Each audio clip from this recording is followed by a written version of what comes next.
It's only been a week, and boy, do I have a lot of great information to share with you today, including, of course, Amazon is now removing ebook support for a file format that they used to use all the time. Ingram Spark is on fire, but in a good way, folks. Don't think they're like a dumpster fire or anything crazy. They actually have some really cool things cooking. And also, what is bad is 3 people, actually it's probably a good thing, 3 people have been indicted on a $44 million author scam. It's absolutely just blood curdling, and I think you're going to need to learn about this so you can share it with everybody else. All that in the self-publishing news for January 27th, 2025. And before we jump into things, I want to, of course, talk about Book Award Pro, my sponsors. You can find legitimate reviews and awards when you select any of their plans that are best for accolades. Every week, see new opportunities that are a great fit. You can switch plans or cancel at any time. They have the starter plan that's $0 per month that will find reviews and awards and match AI. They also have the essentials plan, which is what I use for some of my books when I want to get the awards put together and targeted specifically for my book. They also do expert research for this one, so that's really nice. That's only like $19 per month. And then on the Pro plan, this gets you everything in the kitchen sink. You can be able to get the reviews and awards. You can get the match AI. You get expert research. You get target AI. You get editorial reviews. You get special awards, and so much more. Story marketing is a game changer, by the way. Love me some story marketing. It is an easy way to kind of share your book and what the awards it's being submitted for through various avenues like social media or through email.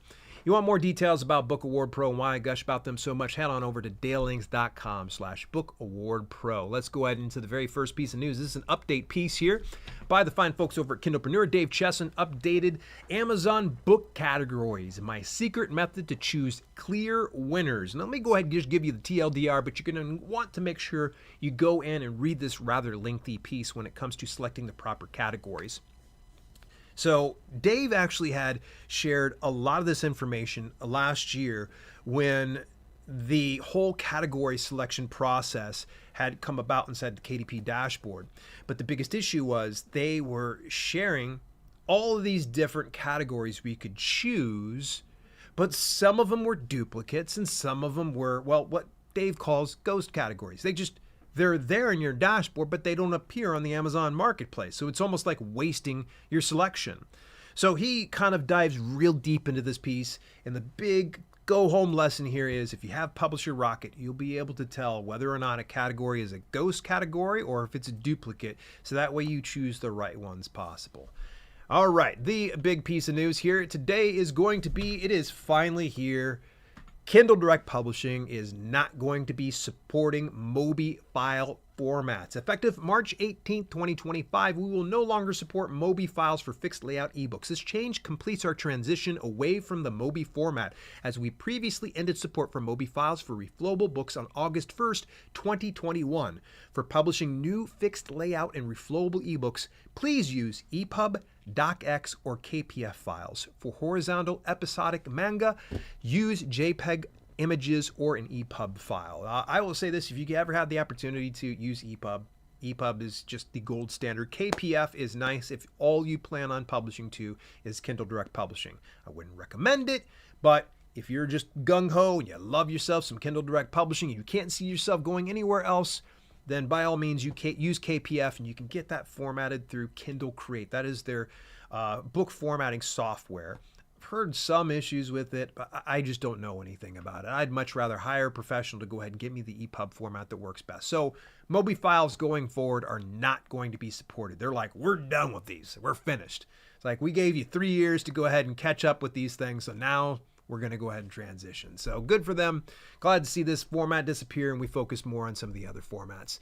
Hey, it was about the week before last. I had the pleasure of speaking with the team over at Spoken.press, and they are still in open beta, and they actually just launched Spoken version 0.7.5, project mastering and email account creation. Here's what they said. When you have a release as momentous as 0.7 earlier this month, it's good to have a bit of a breather release in the interim. But even interim release 0.7.5 deserves some celebration to ensure the highest quality and integrity for projects published on Spoken Network, we're thrilled to introduce mastering as an option for all projects to meet and exceed audiobook streaming standards. In addition, due to popular demand and to provide even more flexibility, we've added the ability to create your user account on Spoken with an email address and password instead of requiring users to utilize Google or Apple authentication. There's a link to the release notes so you can find out more details. And by the way, Spoken.press is a digital narration platform where you can bring your books on over there and choose any number of the voices that they have there, and you pay cents on the dollar, which I think they're still just crediting people at this point. So it's like a free-for-all at this point. But it is a good, viable alternative for those of you out there that are working on a fixed budget and would still like to put out an audiobook that isn't complete and total trash. There's a lot of flexibility on Spoken compared to other platforms, and I would rather not just gush about it. Just go and read the release notes, and if you happen to pick up an account, tell them Dale sent you on over there. All right, some of the 3 pieces of news coming from Ingram Spark. My gosh, Ingram Spark, calm down over there, you guys. The aggregate publishing platform Ingram Spark gave a few pieces of news here. First of all, they just started a private Facebook community. It's called Promote My Book Ingram Spark Author Community. I just went ahead and requested access. Hopefully I can drop it on in there, and I'll just kind of I'll lurk a little bit, see what's going on there. But I think it's probably a good opportunity to get connected with other authors using Ingram Spark, as well as some of the people that work over at Ingram Spark, which, by the way, I know a handful of people are Ingram Spark, and they are a fantastic team. They are such sweethearts over there. Big shout out to Ray, by the way. Ray and Ann. Don't want to say that too fast. Sounds like I was saying like one name, Ray and Ann, I appreciate you guys. You're so fantastic. And speaking of, there was Showcase Your Books. They wanted to share with you an opportunity. Now, keep in mind, this is a premium option, so not everybody's going to be able to afford it. Nominate your book to be displayed within Ingram Spark's Indie Author exhibit at the American Library Association's annual conference and exhibition. For $150 per book, you will receive, yes, I said $150. That is a steep ticket, I know, for some of you out there. You get 2 printed copies of your book displayed within the Ingram Spark Author exhibit at ALA Annual 2025. You get a book cover image, ISBN, author name, title, and price included in print and digital catalogs available within the Indie Author exhibit at ALA Annual 2025.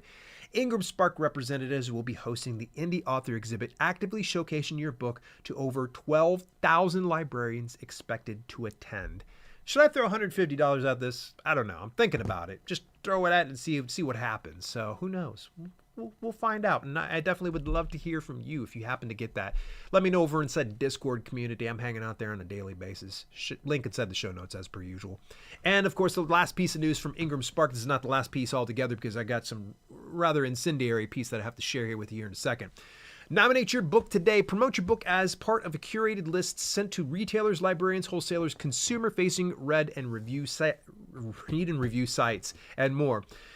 So they actually will give you a 4 editorial lineup here for the year in 2025. For instance, if we were to skip forward into June, you'll see that the themes for June is neo-medievalism. I didn't even know that was a thing. Fiction and nonfiction books featuring medieval culture, setting, or aesthetic.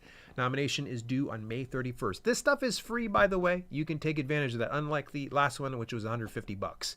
All right, let's move over into a very disappointing piece, but it's a good piece to hear that there's going to be hopefully some closure for some folks here. 3 people have been indicted and internet domains seized in a $44 million nationwide book publishing scam targeting elderly authors. Let me go ahead and give you the TLDR. Essentially, these folks get a hold of these authors, and from what they're saying is it's primarily elderly authors, the ones that aren't aware of some of the scams that are prevalent online these days. And this business is rife with scammers, and you have to have your head on a swivel. You have to question everything. You have to question even some of the things that I say, okay? I'm not a scammer by any stretch, but I think it's important to question, because in instances like this, $44 million that this company made off with by giving these victims promises of movie deals, getting published across things, getting bestseller status, things. They just promised the moon, but ended up taking everybody's money when it was all said and done. And I'm glad to hear that there's some scumbags that are going to be taken to court. And I hope that you get everything that's coming to you. And I hope that every single one of these victims gets some type of compensation back from that $44 million you stole from them, you piece of crap. But all that to say this, that folks, do yourselves a favor. If you happen to be on social media, do me a favor, just go down into my show notes, grab the link to this piece and share it on social media. I'm not saying share my video. Sure, you can share my video if you'd like to, but share this press release about the $44 million scam. We have to build awareness on a massive scale so that way scumbags like these people don't get away with it. There are too many of these people that are getting away with it because we are not communicating with each other. We as authors need to raise each other up. And I think one of the best ways to do that is to lock arms and know that when you have someone who comes into your house that is unwelcome and unwanted, that you let them know from the start exactly where you stand.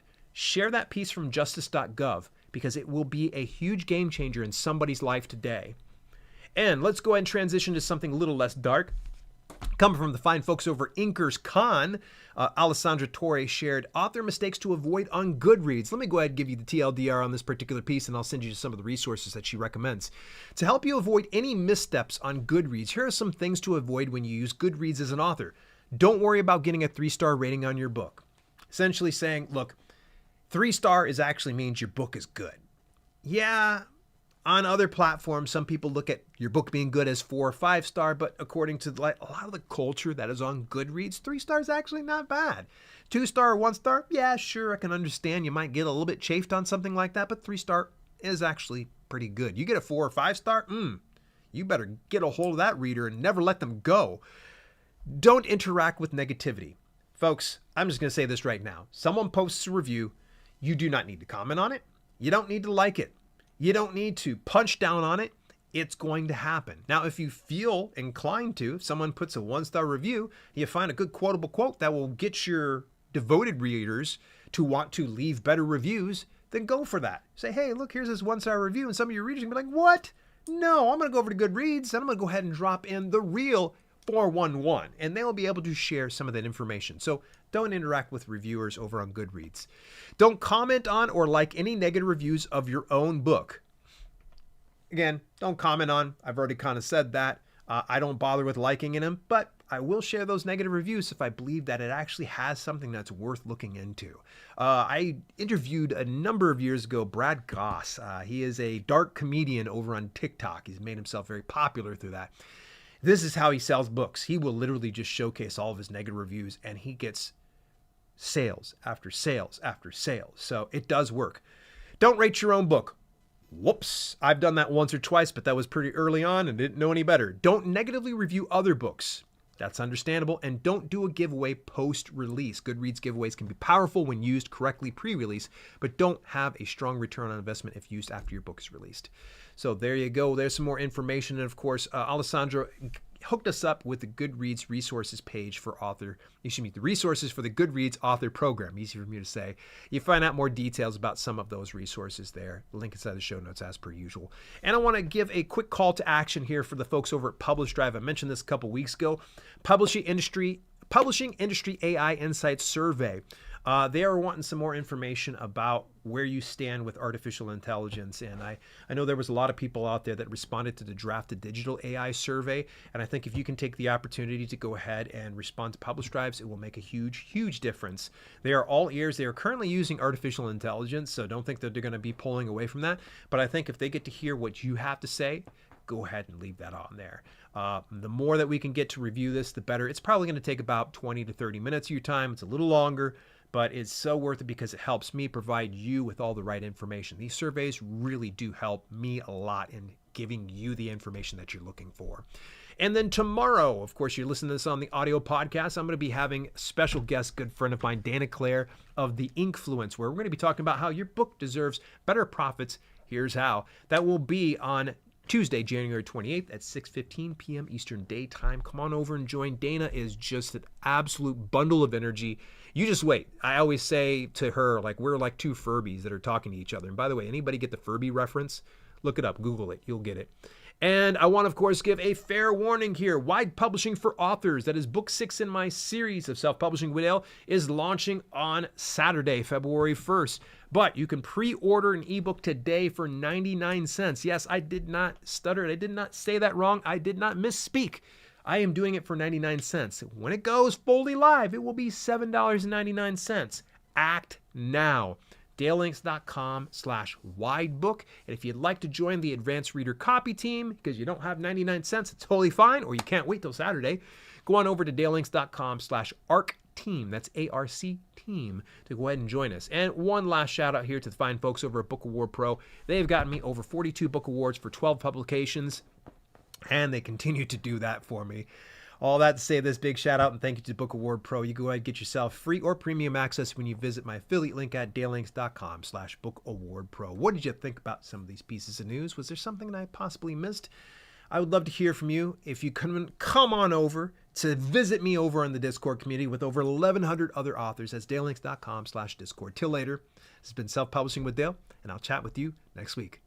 Hey, thanks so much for tuning in. Special shout out to my channel members for both the podcast channel and the main channel. Without your support, some projects we do at Self-Publishing with Dale would be much harder to fund. If you want to contribute to the cause, visit DaleLinks.com/memberships for details and get your on-screen shout out at the end of each broadcast. Till later, this has been Self-Publishing with Dale, and I'll see you soon.